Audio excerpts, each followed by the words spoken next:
মণিপুর গ্রামে সুমন ও তার স্ত্রী বয়স্ক মায়ের সাথে বসবাস করত।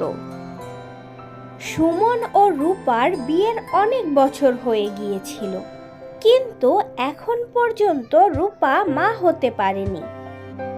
আরে বৌমা, এখন পর্যন্ত ঘরের কাজ হয়নি? এখন সকাল 9টা বাজে, খেতে যেতে হবে। তুই কি খেতে যাবি না নাকি? আরে মা, আমি যাচ্ছি তো। রূপা না হয় ঘরের কাজগুলো সেরে নে। আর বেশি তো কাজ নেই, শুধুমাত্র ক্ষেতের সবজিগুলো তুলতে হবে। আমি একাই সব সবজিগুলো তুলে নিতে পারবো। তুই তো ওকে মাথায় তুলে রেখেছিস। আজ যদি তুই আমার কথায় চলতি না, তাহলে এই আপদটাকে কবেই বিদায় করে আবার একটা নতুন তোকে বিয়ে করিয়ে ঘরে বউ নিয়ে আসতাম। না না, থাক মা, আমি তো কিছুক্ষণ পরেই ওনার সাথে বাগানে সবজি তুলতে যেতাম। হ্যাঁ, সেই তো, তুই আর ঘরে বসে বসে কি আর করবি? বেকার তো কোনো বাচ্চা কাচ্চাও জন্ম দিতে পারিসনি এখন পর্যন্ত। বাজা মেয়ে কোথাকার, আর বাজাই থাকবি। মা, আপনি তো একবার বোঝার চেষ্টা করুন। গ্রামের সবাই বলে এ কথা আমাকে, আর আপনিও বলছেন। রূপার বিয়ের অনেক বছর হয়ে গিয়েছে, কিন্তু এখন পর্যন্ত তার কোনো সন্তান হয়নি। এর জন্য তার শাশুড়ি প্রত্যেক কথায় কথায় তাকে কথা শোনাতে থাকে আর অপমান করতে থাকে। আর সুমনও মাঝে মাঝে কথা শোনাতে থাকে। রূপা খুব তাড়াতাড়ি ঘরের কাজগুলো শেষ করে ক্ষেতের দিকে যেতে থাকে। তখন পাশের বাড়ি কুসুমের সাথে দেখা হয়ে যায়। আরে রূপা, এত সকাল সকাল খেতে যাচ্ছিস নাকি? একটু তো ঘরে বসে বিশ্রামও নিতে পারিস। আর হ্যাঁ, যাদের বাচ্চা হয় না তাদের কপালে কাজ আর কাজই লেখা থাকে। দেখ কুসুম, আর একবার যদি আমার মা হওয়া নিয়ে প্রশ্ন ওঠাস তাহলে তোর জন্য ভালো হবে না।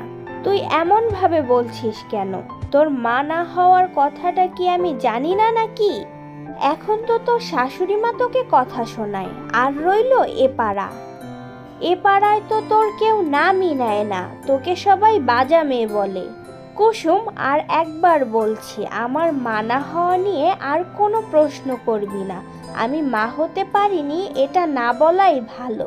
কে জানে, আল্লাহ না করুক যে তোর কোলেও কোনো সন্তান দেবে না আল্লাহ। কি, তুই কি বলতে চাস? আমি কি তোর মতো বাচ্চা জন্ম দিতে পারবো না? আরে শোন রূপা, আমি আমার ফিগারটাকে এমনভাবে মেনটেন করছি যে এখন আমার কোনো বাচ্চার দরকার নেই। আরে মা তো ওই হয় যে বাচ্চার জন্য সব কিছু ছাড়তে পারে, সব কিছু ত্যাগ করতে পারে। আর তোর তো মা হওয়ার কোনো গুণই নেই। আরে শোন, তুই এসব নিয়ে আমাকে প্রশ্ন করতে যাস না।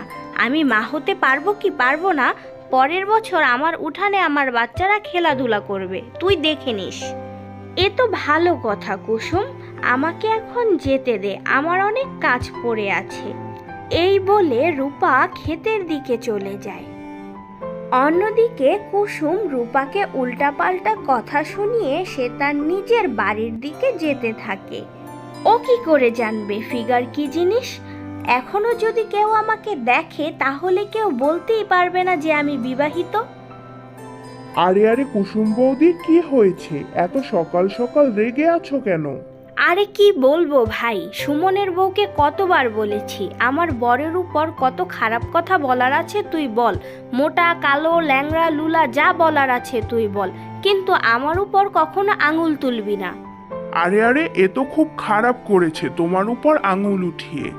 আর জানো, যে আমাকে দেখে সে আমাকে পছন্দ করে আর বলে এই গ্রামের মধ্যে সব থেকে সুন্দরী আমি। হ্যাঁ হ্যাঁ বৌদি, এ তো তুমি একদম ঠিক কথা বলেছো। তা বৌদি, দাদা কোথায়? তুমি তো জানো ভাই, ওর দুটোই কাজ। এক হচ্ছে খাওয়া, আর খাওয়ার পরে জমিতে যাওয়া। এই দুটোর মধ্যে কোনো একটা কাজ করছে বোধহয়।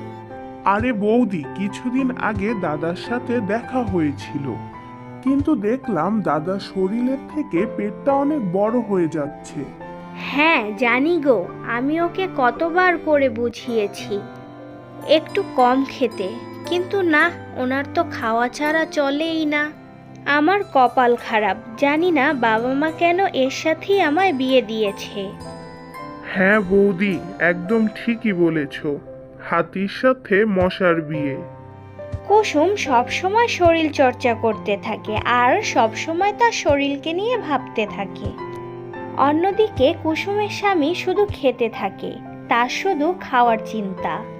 অন্যদিকে রূপা সবজি তোলার জন্য যেতে থাকে। অন্যদিকে রূপা আসছে দেখে সুমন বলতে থাকে, রূপা, তুমি চলে এসেছো, খুব ভালো হয়েছে। তাহলে তুমি বাকি সবজিগুলো তুলো, আমি রহমানের সাথে একটু কথা বলে আসি। তুমি তাহলে বাড়ি গিয়ে খেয়ে নেবে, আমি সব রান্না করে এসেছি। সকাল থেকে যদি রাতও হয়ে যায় তাতে কোনো অসুবিধা নেই। পুরো ক্ষেতের সবজি তুলে তারপর বাড়ি আসবে, না হলে মা আমাকে তোমার জন্য কথা শোনাবে। সুমন এসব কথা বলে ওখান থেকে চলে যায়। আর কুসুম সবজি তোলার কাজে লেগে পড়ে। সবজি তুলতে তুলতে সকাল থেকে কখন যে সন্ধ্যা হয়ে যায় সে তা বুঝতেই পারে না। সকাল থেকে সন্ধ্যা হয়ে গেল, ওনার একবারও কি আমার কথা মনে পড়লো না যে আমি কতদূর সবজি তুললাম না তুললাম, কি করছি না করছি, একবারও তো দেখতে এলো না আমায়। মনে হচ্ছে আমাকে একাই সব সবজিগুলো বাড়ি নিয়ে যেতে হবে। এসব বলেই রূপা সব তোলা সবজিগুলো একটা ঝুড়িতে রেখে সে বাড়ির দিকে চলে যায়।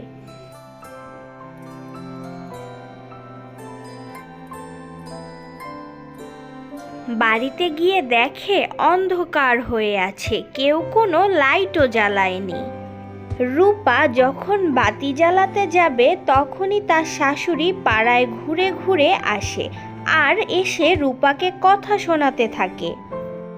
হে আল্লাহ, এই মেয়ে এখন পর্যন্ত কোনো বাতি জ্বালায়নি। মা, এ আপনি কি বলছেন? আমি তো এখনই আসলাম সবজি তুলে বাড়িতে। আচ্ছা আচ্ছা, তুই অনেক বড় কাজ করে এসেছিস, এটাই তো বলতে চাচ্ছিস? এ আমি প্রত্যেক দিনই করতাম যখন তোদের মতো বয়স ছিল আমার।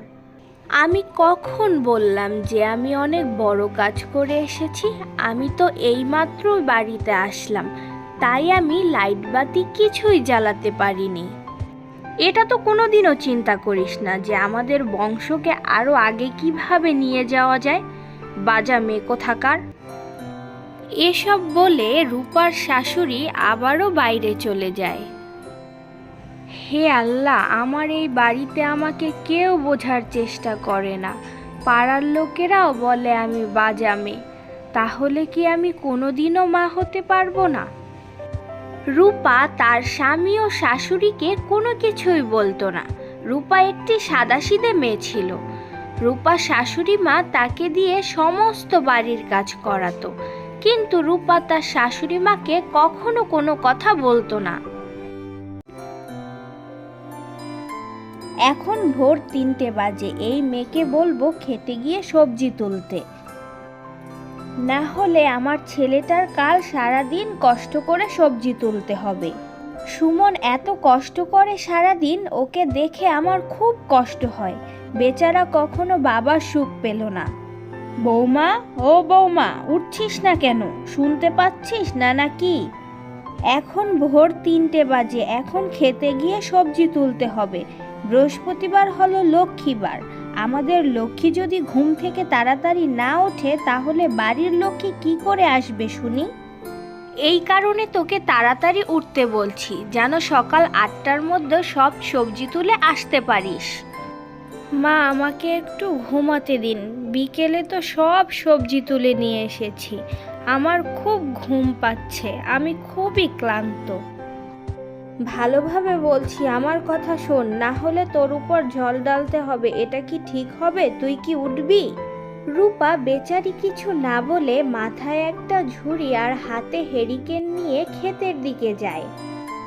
না জানি মা কি চায়, আমার তো খুব ভয় লাগছে একা এত অন্ধকারে যেতে। রূপা খেতে পৌঁছায় আর সে সবজি তুলতে থাকে। রূপার খুব ঘুমও পাচ্ছিল, কিন্তু সে সবজি তুলতেই থাকে। আর তখনই কুসুমের স্বামী তাকে সবজি তুলতে দেখে ফেলে। এত সকাল সকাল বৌদি সবজি তুলতে এসেছে, মনে হচ্ছে এখন সুমনের ভালো বেচা কেনা হচ্ছে।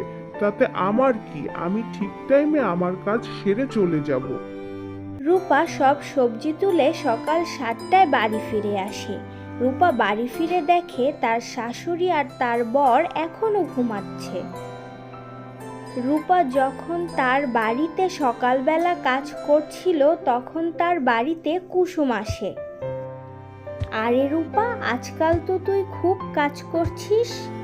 আমার বর বলছিল আজ নাকি তুই সকাল 4টার সময় খেতে গিয়েছিলিস। হ্যাঁ, আমি সবজি তুলতে গিয়েছিলাম আর এখন আসলাম, আর এখন ঘরের কাজ করব।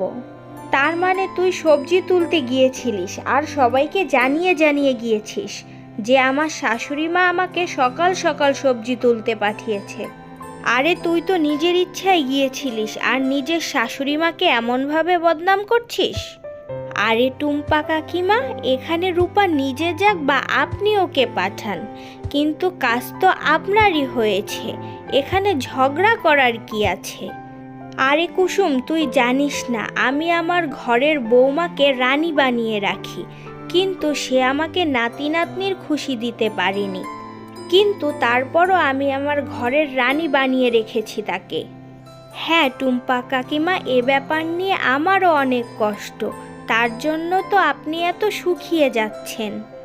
আরে কুসুম, আর কি বলবো, যেখানে আমি 3বার খেতাম সেখানে আমি একবারও ভালো করে খেতে পারি না এই চিন্তায়। যাই বলো, এই বুড়ি ভালো নাটক করতে পারে। যখনই দেখি মুখ চলতে থাকে আর বলতে থাকে নাকি 3বারের জায়গা একবারও ভালোভাবে খেতে পায় না। আমি জানি এই বুড়ি বেচারি রূপাকে কত জ্বালায়। এসব বলতে বলতে কুসুম সেখান থেকে চলে যায়।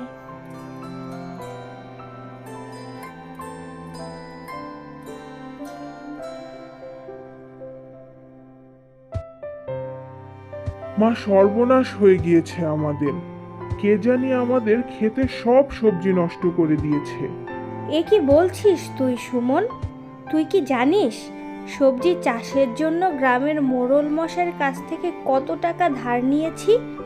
ধার নিয়ে সবজি চাষ করেছি, আর আজ আমি কালনাগিনীকে খেতে পাঠিয়েছিলাম সবজি তোলার জন্য। নিশ্চয়ই ও কিছু করেছে।